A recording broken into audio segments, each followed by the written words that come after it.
There we go. All right, welcome back to the Super Centex podcast with Michael and Chad. I'm Bryce. Gentlemen, how y'all doing? Good to be here. Doing well. How are you, Chad? Overcoming adversity. That's what we're doing today. Yeah, overcoming adversity.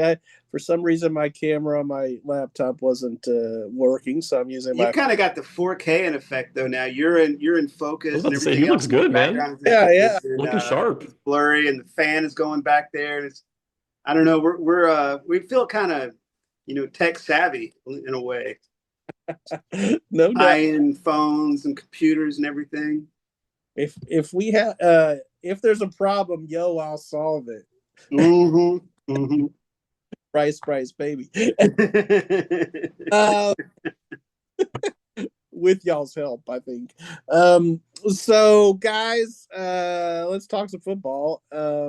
In our 70 team coverage area that we have, um, we have more class 2A schools than any other classification. That's the biggest group that we have. Mm-hmm. A lot of 1As too. One Mm-hmm. um However, I want to talk about the big boys, at least starting off this week. So it's been a while since one of our Class 6A or 5A teams in this area made a deep playoff run. Of our 6A and 5A teams, we're talking about Midway, Temple, Belton, Lake Belton, Waco High, University. The last one to reach the third round of the playoffs was Midway in 2019. So my question is this: would you guys say that it's harder in the bigger classifications to make a run? And is there a team in Central Texas that could do that this year? Chad, I'll let Well, you go first. yeah, I mean, you start with Midway and Midway's specific situation right now.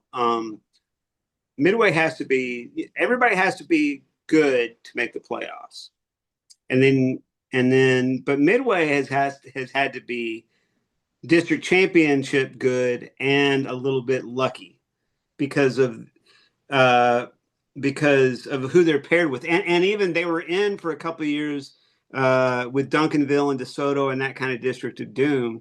But even now that they're not in that district, they that's the first district they play in the playoff. That's the by district thing, right? So you've got to get and in 6A the divisions are divided differently, right? And so it's got to work out right where you play the right school according to who goes to what divisions from 6A. And I don't want to really get in the weeds of trying to explain the minutia of all that, but you could be Midway and win district and play a ranked team in by district in the first round if things fell a certain way. Yeah. Absolutely, Yes. uh, because first of all, you know there are only two teams per division that are going Right. district. Uh, Right. and Midway's had the benefit of having some home games the last couple of playoff trips. Uh, Waxahachie has been a nemesis, and you would think out of like Duncanville, DeSoto, and Waxahachie, you might take Waxahachie, but the Indians are ranked again this year, and yeah, I mean, here's the thing. I think you're absolutely right on, Chad. Um, so Millie, my daughter, she's on the drill team.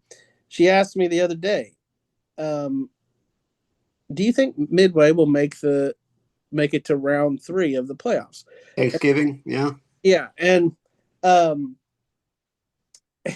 and it wasn't necessary. Her she was asking not necessarily because she's just some big football fan or knows the ins and outs of the UIL state playoffs. She was asking because if they do make it to the third round, the goaltenders, the drill team, will wear Santa suits for a certain dance, I guess. But anyway, my comment to her was, if they can get past the first round, they've got Mm-hmm. they've got a shot. Yeah. Uh, but I do think it's tougher in the 5A and 6A. It's not to say it's not hard for anyone. one to make it to like state or whatever in any classification, Mm-hmm. even with 12 state champions. Mm-hmm. But those Metroplex schools, those Houston, Dallas, Austin, first of all, some of them are really big, and I don't know. I don't see Midway and Temple and these schools that are just like dripping with the kind of blue chip talent that some of those programs produce. I agree. And I mean, because y'all kind of touched on it already, but like if they have to play a Duncanville or whatever, I mean, I think back to baseball season, you wrote that story, Bryce, where you're like, they're like what, twice as big as Midway almost, or like there are some schools that are like three times as big. And twice as And it's big. crazy. And then even for a school like University, who I think like could, Actually, what I was talking about, it was Allen, but well, right. But even, I mean, there's still a lot of schools that kind of overwhelm Midway in terms of enrollment. And that's just kind of the draw that they get. But even like for a school like University, I mean, like University's had some good teams the last couple of years making it to the playoffs. But even their by-district matchup, I mean, last year it was Fort Bend Marshall, who, Mm-hmm. like, I remember Yeah, I was talking to going to Coach. say, Yeah, go ahead. that District 9 5A Division 2, There's Randall. it doesn't Yeah, have the eye-popping names like DeSoto, Duncanville, Cedar Hill, but there's pretty dang good teams in there. And and we don't hear as much about those teams because, Houston's kind of its own planet, right? Mm-hmm. Yeah, but like I remember coming out of that Fort Bend Marshall game last year, Coach Foster, now the head coach at University, he said Mm-hmm. like he said he remembered the team walking out, kind of like sizing them up, and they were like, these guys are just way bigger than us, and so they kind of really wanted to like attack the weight room this year going into it. So that just goes to show like it is really different, and it we already talked about it. It's not like it's easy to go to state at 2A, but it is. I mean, when you get to these bi-district matchups in that 5A and 6A, it is really cutthroat. Mm-hmm. You've got to probably win your district to give yourself the best chance. Yep. And like we said, even then, it's not a guarantee because in Midway's case and Temple's case, you're matched up with 11 6A, and that's just a dog. Okay, so the end of that question though is there a team out there that could do it this year? And I tell you, the Midway Panthers are still are starting to raise some eyebrows. And that's where I was going to go and sort of lump University, which is in 5A, in with this. Here's what I'll say.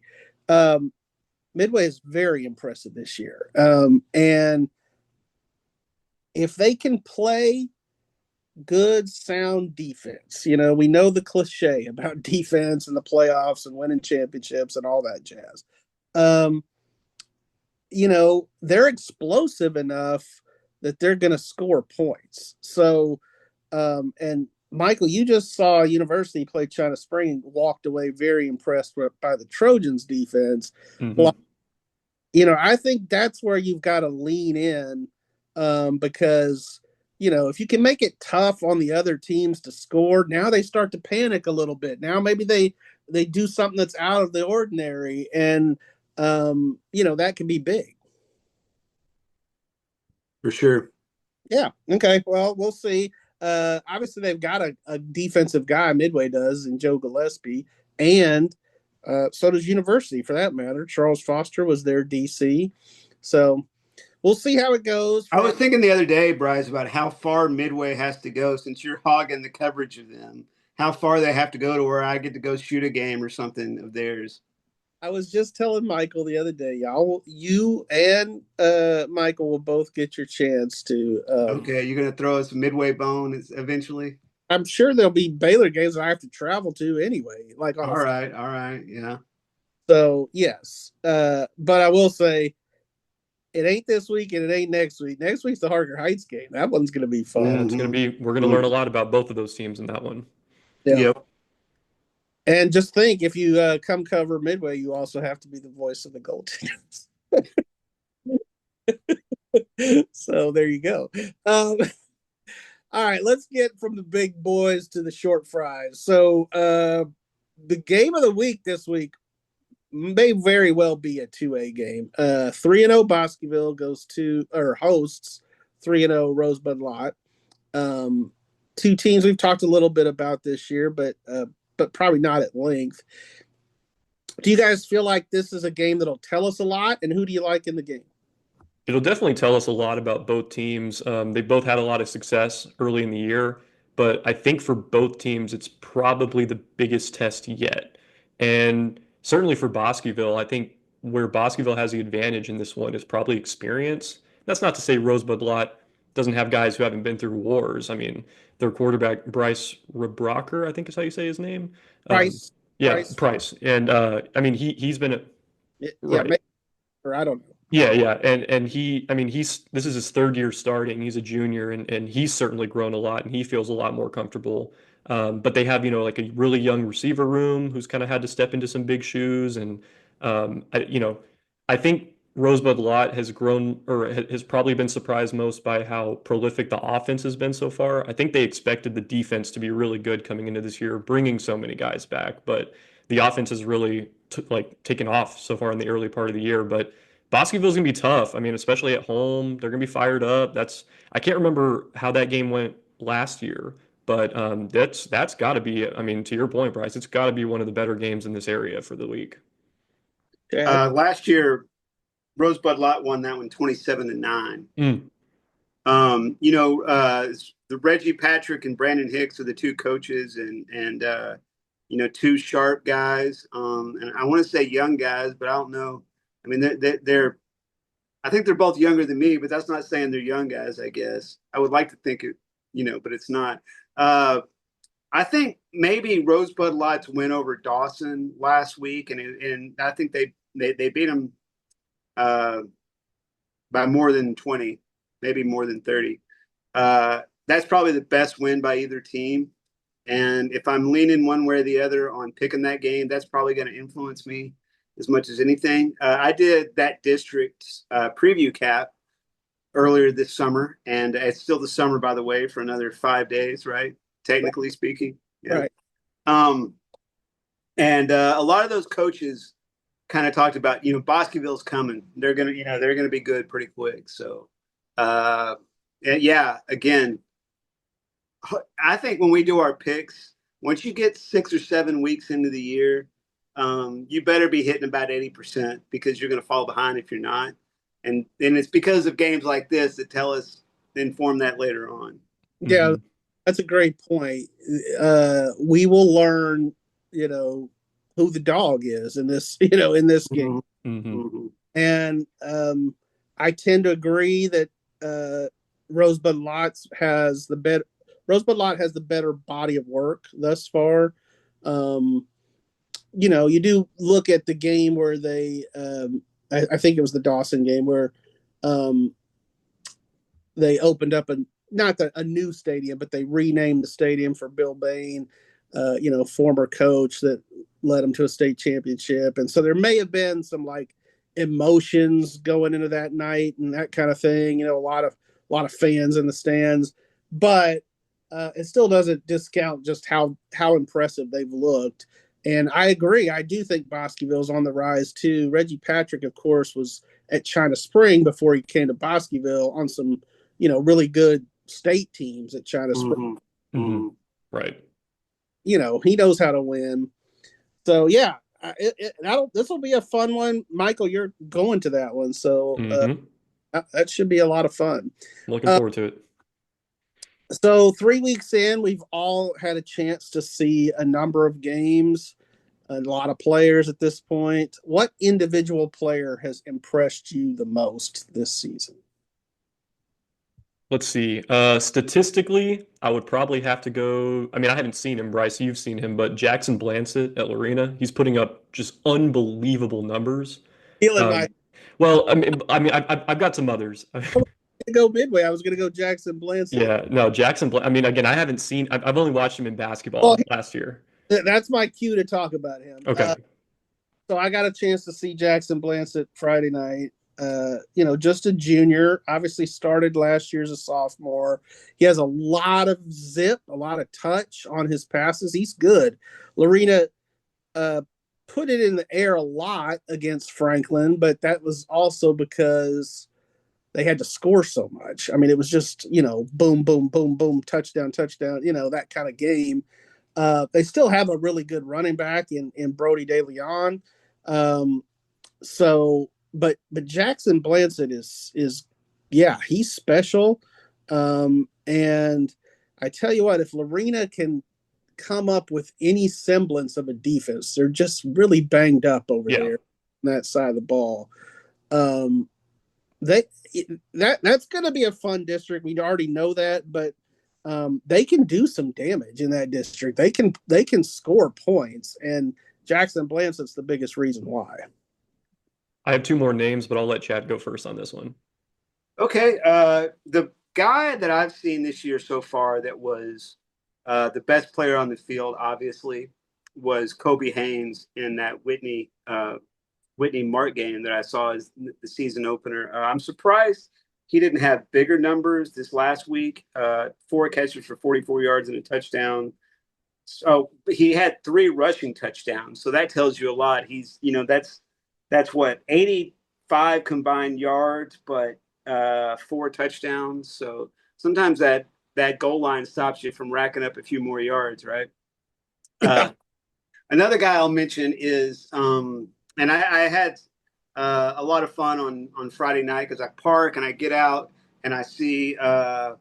and Mrs. Carroll, Aubrey and Kate Carroll's mom and dad, and in this job sometimes you make enemies, but then sometimes you make friends, right? And I've been down to San Antonio 3 years in a row, and Aubrey Carroll was the story down there, and I got to know that family pretty well. And then so I show up there on Friday night, and Kate Carroll is kind of the story of the night, even though Crawford was very much like that team concept type of team always. Mm-hmm. But he scores the first points of the night. He kicks the 2 extra points that make the difference in the game. He had a tackle for a loss on the last drive. I wanted to point out he's also their punter, and he had a punt blocked. Like they blocked the punt. And then the last punt of the game, he got rushed and he had to get it off quick. And it wasn't, they didn't pin Hamilton as much as they would have liked to. But then he comes up with a tackle for loss in the series and they get the stop. So that was big. And I asked Coach Robinson about it, and he said, it's always about next play. And he said Cade did a great job of playing the next play. So he wasn't as physically dominant as I saw Kobe Haynes in the first week, but you get to the end of the night and you're just like, wow, he was in on a lot of stuff. Mm-hmm. Look, Michael, before you get to your two guys, so Chad did make me think of something. So Jackson Blanchett is also Lorena's punter. Similar to Midway, they have Andrew McNair as their punter. He's their quarterback. That's a weapon when your quarterback is the punter. I never asked KJ, Kevin Johnson, about this after the game because there was just so much other stuff to talk about. But there was a play where I would have liked to have known if it were a design play, if it was just something that Jackson Blanchett saw. But they're going to punt, and all of a sudden, and he's lined up like he's going to punt it, and all of a sudden he tucks it and runs and gets about 15 yards and a first down. And I was like, and we were all like, "Ooh, that was a good fake," because it completely caught Franklin off guard. And but I do think when your quarterback is your punter in high school, that's an advantage because you've got the perfect fake guy back there. Mm-hmm. Mm-hmm. Yeah. Oh, show. One other statistical guy, again, I haven't seen this guy, but based on the numbers I've been seeing at the 6-man level, which can always be kind of crazy, but sophomore Holden Goff for Oglesby, I mean, holy smokes, he is unbelievable. I wish I could probably pull him up here in a second and really break it down. Yeah, so he's thrown for 263 passing yards on the year. He's rushed for almost 612 touchdowns. Again, we're 3 games into the year. There's more I could get into. He also plays defense. He's been unbelievable. I'd like to see him in person soon. And then the one guy, though, that I have seen in person who both statistically dominated and just like I literally wrote about it in my column. I was so just bamboozled by how impactful this player is. Devontre Kirkland from University.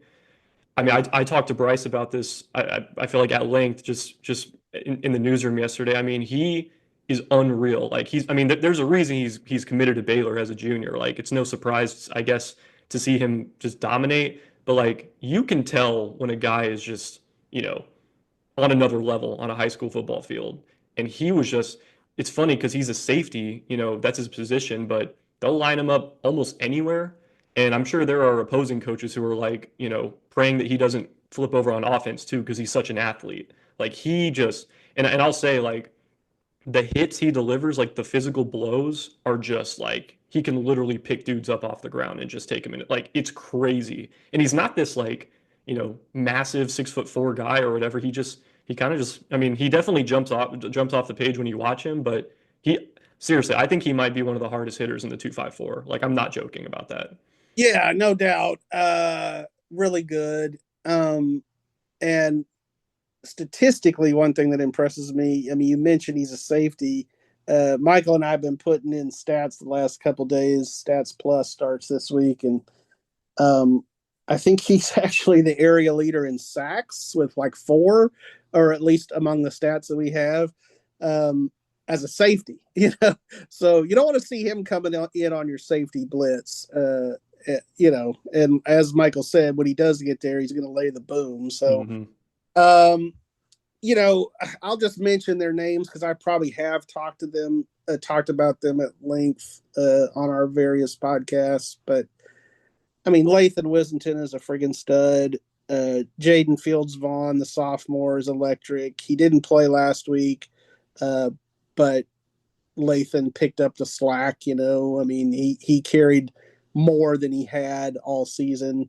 And then defensively for Midway, I'm just a big fan of Max Mayton, who I've talked about before. He's not a big guy, but he's just always around the ball and kind of flying around. And so, yeah, those are some guys that I've been impressed with. So last week when we were talking about our all-name team, Chad referenced former Bosqueville star Marcel Estelle, which is a great all-name team person.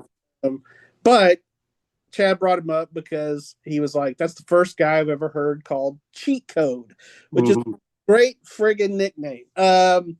So what are some other good Central Texas nicknames that you've heard, either like currently or in the past? I'm going to be a lame duck on this one. I really, maybe it's either I haven't been around long enough. I haven't really seen much that have percolated in my time covering the beat. Chad, I mean, have you seen anything lately that you've noticed? Well, there's Tank Scott there in Bremond, and he's one of those guys where he kind of goes by his nickname a lot of the time, which I always love that. The thing about nicknames, though, is like I accidentally heard that they called him Cheat Code, right? Because nicknames are things that like your closest people know your nickname sometimes, right? And we don't always know like that, like, you'll have somebody called their initial or somebody that's the third called Trey. And like, remember Trey Wisner when he was here, he's always just Trey Wisner to us. And he's what, like Entrevarius Wisner on the Texas roster, or Quintravion or Quintravian, yeah, sorry. Or something, yeah. Anyway, but so when I was thinking about this question a little while ago, I thought, probably the greatest team that I have ever covered will probably also be the greatest name team that I've covered, because it featured Honesty Scott Grayson, Queen Egbo, Dee Dee Richards. I don't know if that was a nickname or not, but then 2 of them who were at one of that great situation where they just went by their nickname, which is Juicy Landrum and Moon Urson. Yes. Yeah. No doubt. That was, by the way, the 2019 Baylor Women's Basketball National Championship team. I remember covering Juicy, and of course, Michael mentioned Juicy last week, but I covered Juicy at La Vega, and I remember asking her during one of her times that she won Super Centex Player of the Year. I said, does anybody like call you Calvion, which was her real name, Calvion? Like even Mama, does she? No, everybody. They don't know her by anything else but Juicy. And years ago, Midway had a great little point guard named Chrisika Harper, who Boom. Yeah. Yep. Michael used to say she spoon fed, all the other players, but yeah, Spoon was a great nickname, and I do think she goes by Chrisica now as an adult, but but still, if you know her from way back, you're going to call her Spoon. Spoon was a great quote too. She spoon fed me quotes. Yes, yes. All right. Well, Michael, to your point, it is a fair point. Like when I first started thinking about this question and like thinking about current players, I was like, yeah, it's not something we often know. I think Chad, hit the nail on the head. It's more of like a locker room thing or like an inside joke kind of thing, And if we don't ask about it, like who's the nicknames on your team, how are we going to know? Fortunately, to give us some material for this question, every few years on our questionnaire, we ask. Oh yeah, we ask questions. So I did a little research, and of some past ones, and I made some notes of some ones I liked, and I'm in a lot of cases they didn't even name the kid. If they did name the kid, I'm not going to really worry about it because most of the time, most of these nicknames are probably more like a little bit of a poking fun at the person. So there was a kid at Fairfield they called Meathead, and the reason was because his head is swole. That's a good one. Chad is a golfer. You'll appreciate this one. I think this comes from the 2019 questionnaire. There was a kid at Lorena they called Three Wood, and the reason is because he had 3 penalties on one drive. Wow. 3 Wood, so they called him Three. So I found the 2013 questionnaire, and a kid said that the best nickname was this kid was from Conley, and he said it's our defense. We call ourselves the cleanup crew, and he said the D line are the plumbers, the linebackers are the janitors, and the secondary is the cleanup crew. So okay. But I thought that was pretty clever. Speaking of Conley, this is one of those just shortened things, but I love Jam as just they refer to Jamarian Vincent as Jam all the time. And even though that's just a shortened name, especially for a guy that plays basketball, I think Jam is a great name. Jam is I like ones, so many today are just like initials or whatever. Mm-hmm. AG, KD, whatever.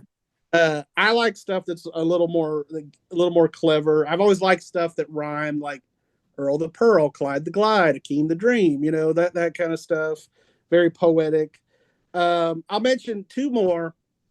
So this kid at Walnut Springs back in the day said that his own nickname, was Numbskull because he broke his helmet.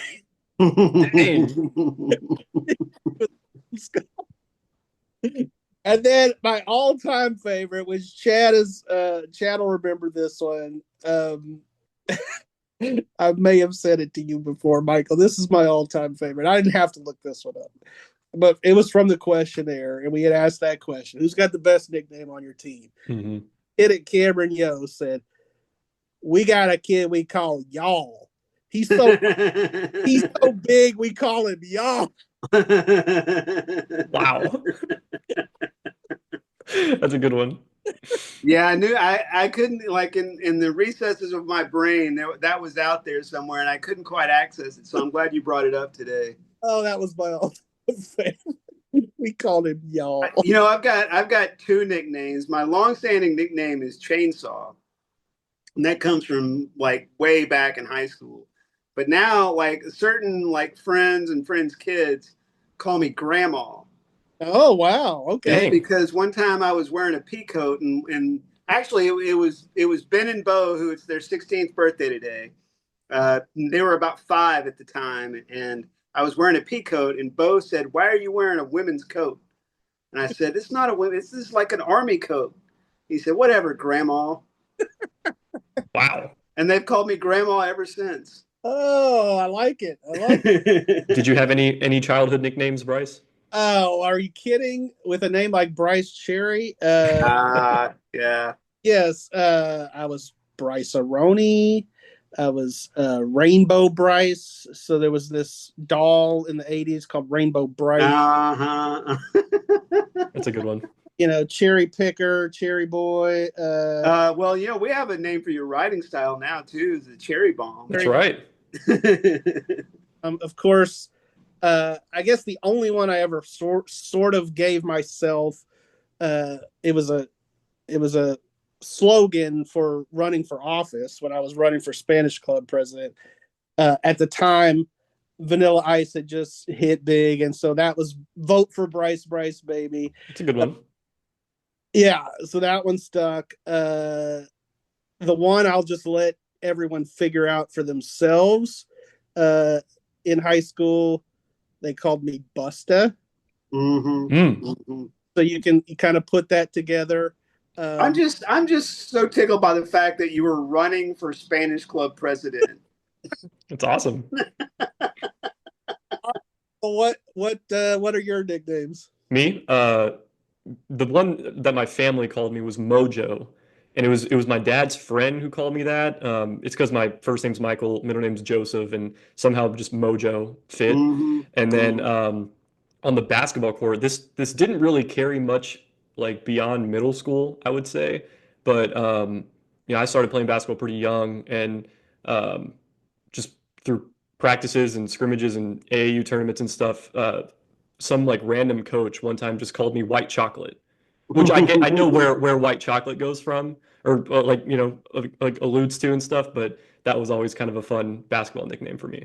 Oh, I would love that one because you know me, Michael. You've played with me. I like to try flashy stuff, and Absolutely. So white chocolate. I would have loved that. At our games that we play, I think it was Nick maybe that came up with Money Mike. Money Mike. I'm not mad about that one. I don't know how true it is. I don't think I'm always money, but I think there are some days where it fits. Some days you're like a quarter, and some days you're more like $5. Fair enough. Yeah. Now we're into talking about y'all's pickup basketball game again. Any chance we can bring way it up, back man? from some ball game last spring, all I heard about the whole time was y'all's pickup basketball dudes. Anytime we can bring it up, man. Yeah. Before we leave, tell us where you're headed this week. I believe I'm at Glen Rose at Robinson, which is a pretty important game for both those. Both those teams need a bounce back. Yeah, for sure. And then as we talked about earlier, I'm going to Rosebud-Lott at Bosqueville, so that will potentially game of the week. It'll be fun. Also, though, you have a Thursday. Oh, duh. Sorry, you dogs. Yeah, I'm watching Colleen Shoemaker, who has a lot of speed at the 6A level, going into Waco ISD Stadium for University's first home game of the year. So we'll see if the U Dogs can keep that going after a big win over China Spring. And I will have Midway in Mansfield, Midway's first home game. Midway's varsity debut. They're playing on Friday night finally. Love it. All right, Chainsaw. All right. See y'all. See you guys.